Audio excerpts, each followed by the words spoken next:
Burn them. Experts question Princess Diana's friends for auctioning intimate letters. On February 16, the Lay Auctioneers in Penzance will be selling a remarkable collection of letters written by Diana, Princess of Wales. The documents belong to Susie and Tarek Kassem, who were very close friends of the late princess. The couple has treasured these letters, which they feel reflect the special and loving relationship they had with the royal, for over 25 years.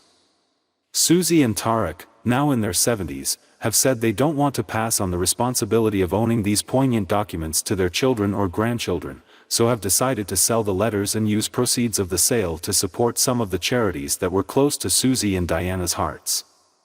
It comes off the back of one of Diana's most famous dresses selling for $604,800, £502,129, at an auction at Sotheby's in New York, and has led some royal commentators to question whether it's the right move.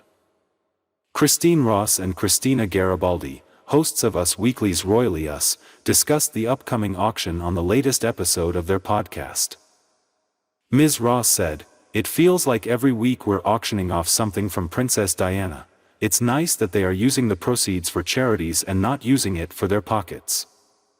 Ms. Garibaldi added, "It's a very interesting story in a very interesting situation because, on the one hand, the letters literally say, 'Thank you for the trust.'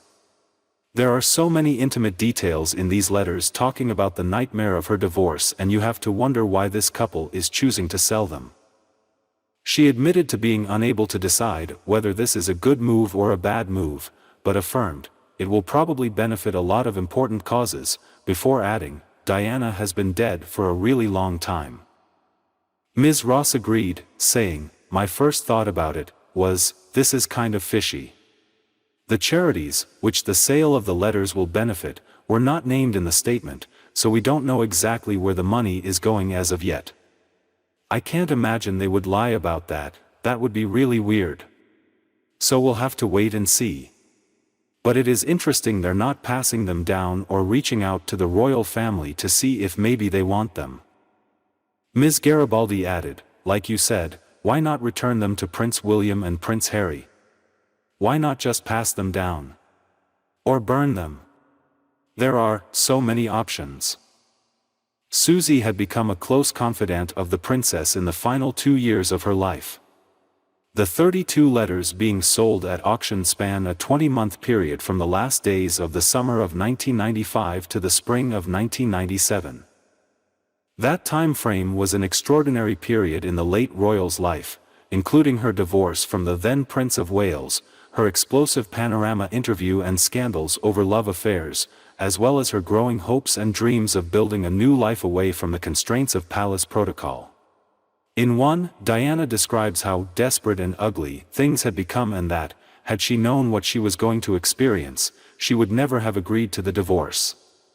In another, she speaks of her longing for a post-divorce calm, a calm that never truly came, with the princess writing, "I will top myself if I remain here."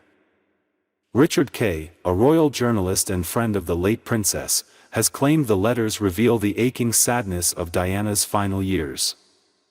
Writing for the Daily Mail last week, he described them as intimate and at times both moving and eloquent, adding, "They reveal Diana's warmth and charm.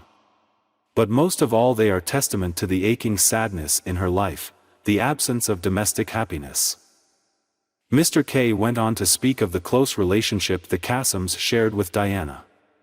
He explained the couple didn't just open their hearts to the princess but also the doors to their home and their family. He described Susie and Tarek's Chelsea home as a vital refuge, where Diana would spend weekends and sit down for jolly family lunches. Susie's friendship with Diana grew from a chance encounter at the intensive care unit in the Royal Brompton Hospital. At the time, Susie, a London magistrate, was volunteering with patients and staff while Diana was visiting her Irish-born friend and acupuncturist Onak Toffolo, a former nurse to the Duke of Windsor, former King Edward VIII. Mr. Kay wrote, "And so it was that, in the space of just a few days in late August 1995, the princess met two people who were to have a profound effect on her life, Mrs. Kassem and the heart surgeon with whom she fell in love, Hasnat Khan. It was to Susie that Diana described the Pakistan-born Khan as Mr. Wonderful.